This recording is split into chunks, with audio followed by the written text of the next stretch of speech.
Good morning, students. I am Uday Kumar, PGT Mathematics in KV Banisagar. So now let us learn the basics of the vectors. Okay. So the vectors actually, before going to learn the vectors, you need to learn some terminology, that is scalars and vectors. So let us see here. Scalar is nothing but the scalars are the quantities which have the magnitude with a direction. Without direction, so direction will not be there.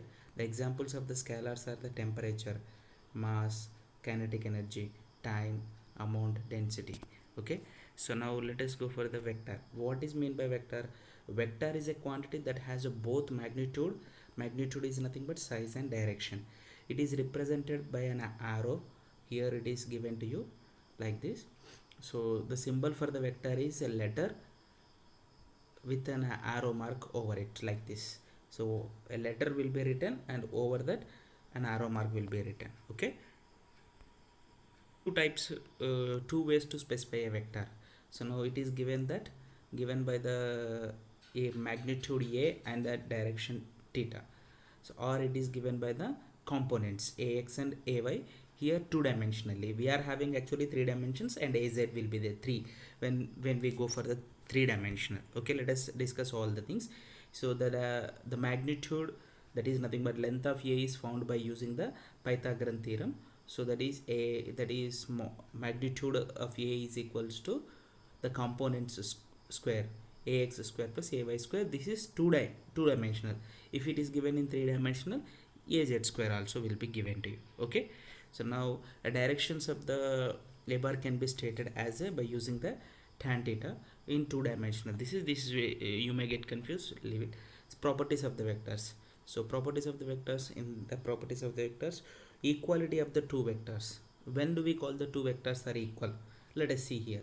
Two vectors a bar and b bar may be defined to be equal if they have the same magnitude and a point in the same direction.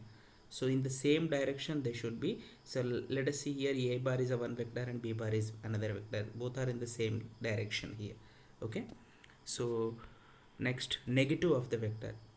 The negative of the vector a is defined as a giving a vector sum of the zero value when we add to the another vector.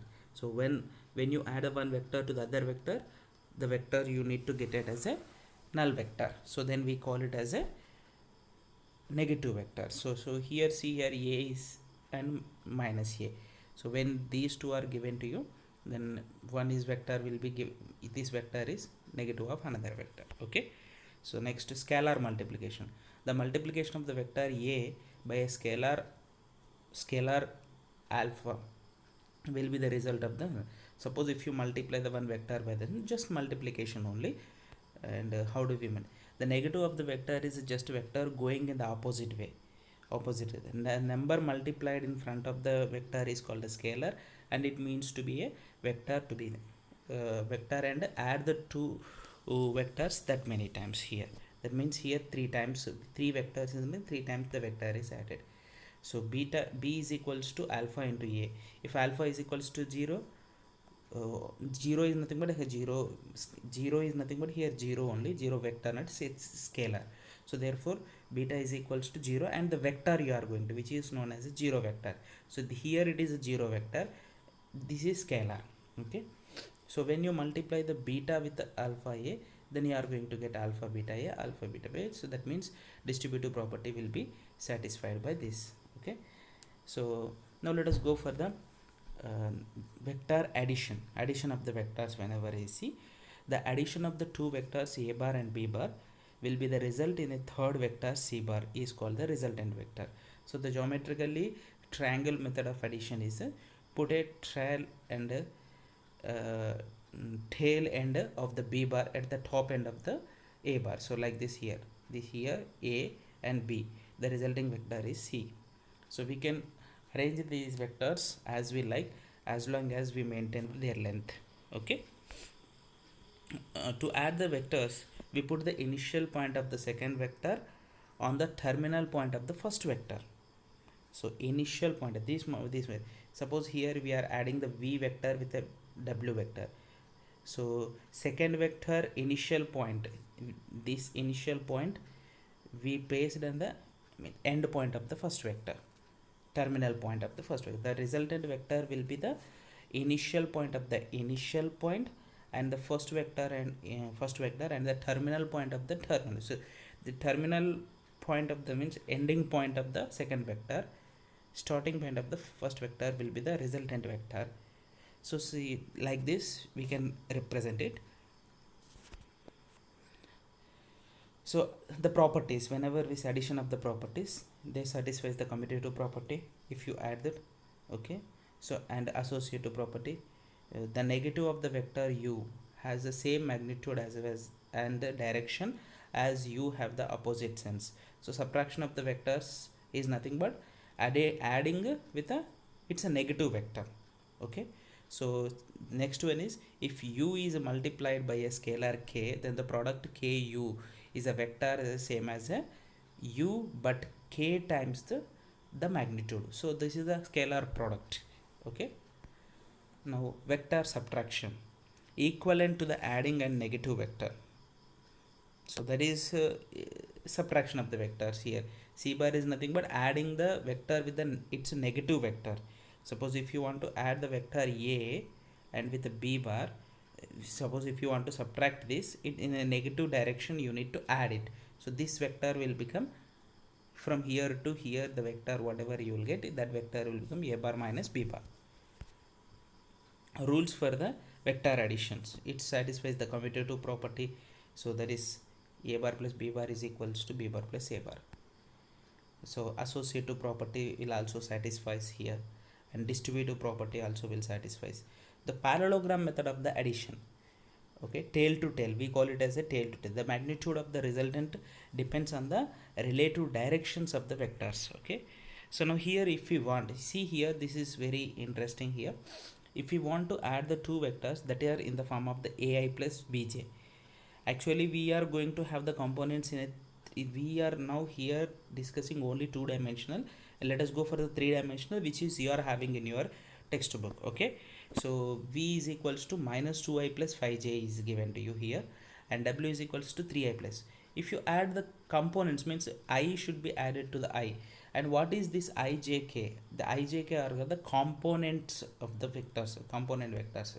Okay, so now let us go for the unit vectors. What is mean by types of the vectors? In the types of the vectors, let us go for the unit vector. A vector which is having the magnitude 1 dimensionless is called as a unit vector. The magnitude of the unit vector is equals to the 1 here. So these I, j, I cap, j cap, cap, these are called unit vectors. Okay, and this is a unit vector pointing in the direction of x direction, x axis direction.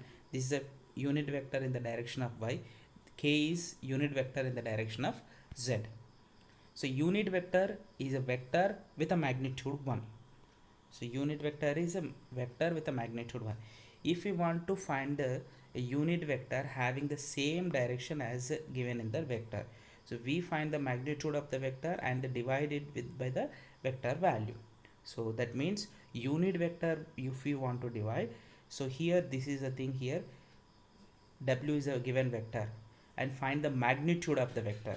The magnitude of the vector, the finding method, you got it as a 5, and you need to divide by the 5. 3 by 5i minus 4 by 5j. This is the unit vector in the direction of the given vector. So useful examples of the Cartesian unit vectors here. Here 3-dimensional. Let us go for the 3-dimensional I, j, k. So I is a vector in the direction of the x, j is a vector in the direction of the y, and k is a vector in the direction of the k. So components of the 2D way. Components are the, here components will be given ax and ay. Okay, and then the components will be given to you. The magnitude of the ax bar is equals to ax, and that is a cos theta, and magnitude of the ay is nothing but ay sin theta. Then if you are finding this, you are going to, the unit vector notation for the vector a bar is written in the form of the axi and ayj. Okay, so this is the thing.